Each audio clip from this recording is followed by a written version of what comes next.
L'enquête visant la compagnie pétrolière étatique Petrobras au Brésil a révélé le plus gros scandale de corruption de l'histoire du pays.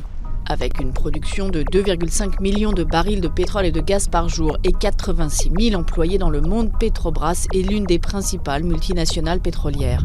Durant les 2 mandats de président de Lula da Silva de 2003 à 2010, Petrobras était le fleuron industriel d'un pays en plein développement.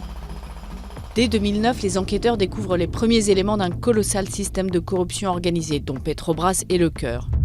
Leurs travaux mènent en 2014 à l'ouverture d'une vaste opération appelée lavage rapide.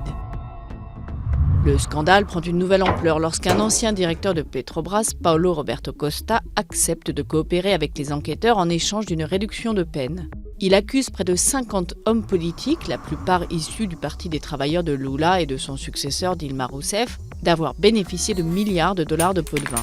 Dilma Rousseff, qui n'a pas été inquiétée par la justice pénale dans le dossier de corruption, était elle-même présidente du conseil d'administration de Petrobras sur la période concernée. L'enquête montre qu'un cartel des géants du BTP brésilien payait des pots de vin aux dirigeants de Petrobras, ainsi qu'à des hommes et des partis politiques impliqués dans la nomination de ces dirigeants dans le but de remporter d'importants contrats. Les pots de vin étaient calculés en pourcentage des contrats surfacturés.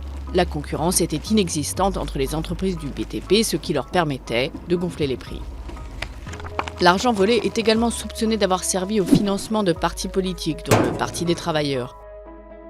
En 2015, son trésorier João Vacari est arrêté puis condamné à de la prison ferme pour corruption, blanchiment d'argent et association de malfaiteurs.